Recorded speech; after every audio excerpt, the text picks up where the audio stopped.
केंद्रीय मंत्री गुना शिवपुरी सांसद ज्योतिरादित्य सिंधिया ने आज शिवपुरी दौरे पर शिवपुरी के मानस भवन में जन्म समस्या निवारण शिविर लगाया, जिसमें उन्होंने एक एक कर लोगों की समस्याएं सुनी और लोगों ने अपनी समस्याएं केंद्रीय मंत्री ज्योतिरादित्य सिंधिया के समक्ष रखी, जिसमें सभी लोगों की समस्याओं से संबंधित अधिकारी को उनकी समस्या का निराकरण करने को कहा। कुछ समस्याओं का निराकरण तुरंत भी किया गया, जिसमें लोगों ने शिविर की सराहना की। इस मौके पर कलेक्टर जाटव, शिवपुरी विधायक देवेंद्र जैन, कोलारस विधायक महेंद्र सिंह यादव, नागर पालिका अध्यक्ष गायत्री शर्मा, पूर्व मंत्री सुरेश राठखेड़ा सहित जनप्रतिनिधि मौजूद रहे।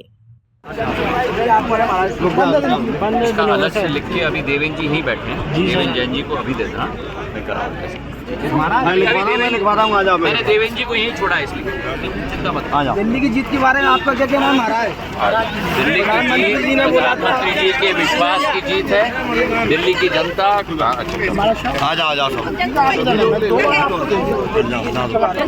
दिल्ली की जीत दिल्ली की जनता की जीत है। हाँ भाई, दिल्ली की जनता ने स्पष्ट रूप में कह दिया है, आप जाइए। और ये स्पष्ट हो गया है कि जो दिल्ली में तानाशाही भ्रष्टाचारी की सरकार चल रही थी, वादा खिलाफी की सरकार चल रही थी, उसे उखाड़ कर फेंकने का कार्य दिल्ली की जनता ने एक तरफ किया है, और दूसरी तरफ एक विश्वास का रिश्ता, एक प्रगति का रिश्ता प्रधानमंत्री जी के विश्वास में डबल इंजन की सरकार अब दिल्ली में स्थापित है। और ये डबल इंजन की सरकार, जैसे आपने सेवा भाव यहाँ देखा है, वैसे ही सेवा भाव हर भाजपा शासित राज्य में है। और अब सेवा भाव की सरकार दिल्ली राज्य में भी, दिल्ली में भी स्थापित होगी प्रधानमंत्री जी के नेतृत्व में। दिल्ली की भारतीय जनता पार्टी के एक एक कार्यकर्ता को दिल के गहराइयों से बधाई। ये जीत दिल्ली की जनता की जीत है, भारत की जीत है, एनडीए सरकार की जीत है, प्रधानमंत्री जी के नेतृत्व।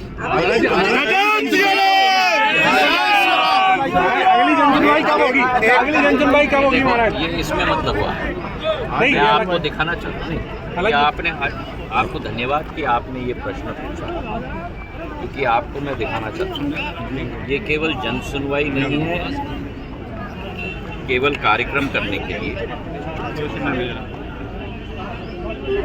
आज आपकी जन सुनवाई में 2 मिनट में चुटकियों में काम हुआ है सिंधिया जी, जो काम 3 साल में और 2 साल और 2 महीने में नहीं हुए। ये मैं चार्ट के आधार पे जो जन सुनवाई चंदेरी में हुई है और गुना में हुई है, हर दिन में हरा है जो काम समाप्त हो गया, पीला है जो काम निर्माणाधीन है, और लाल है जो काम नियम के अनुसार नहीं हो सकता।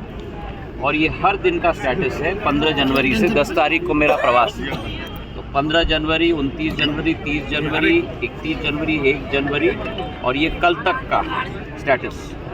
357 स्वीकृत हो गए, 0 निर्माणाधीन है, 136 नहीं हो सकते। और इनका एक एक चिट्ठी का जवाब मेरे हाथ से जाता है। तो गुना का, ये शिव चंदेरी का है और ये गुना का है। तो ऐसा ही मॉनिटरिंग इस जन सुनवाई का होगा, एक एक नंबर का। तो आप इसमें मत पड़िए कि कितना जल्दी करेंगे, क्योंकि मैं आवेदन ले लूँ और फिर उसमें से कुछ ना निकले, कोई मतलब नहीं। अगली जन सुनवाई 1 महीने बाद हो या अगली जन सुनवाई 6 महीने बाद हो, पहला ये काम खत्म होना चाहिए। कितने आवेदन आए?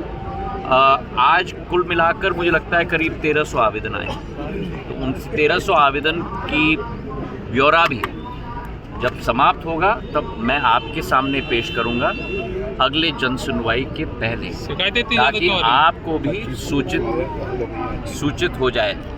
आज करीब 40-50 आवेदनों पर हल आपके सामने ही हो चुका है, और इसके लिए मैं कलेक्टर साहब को, प्रशासन को, और सबसे महत्वपूर्ण सेवा भाव सरकार जो मुख्यमंत्री मोहन यादव जी की है और प्रधानमंत्री नरेंद्र मोदी जी की, उन दोनों को मैं दिल के गहराइयों से धन्यवाद देना चाहता हूँ। पर अब हमारा काम अब शुरू होता है, जनता का काम अब समाप्त हुआ। हमारे हाथ में ये देकर अब हमारा काम शुरू होता है। बहुत बहुत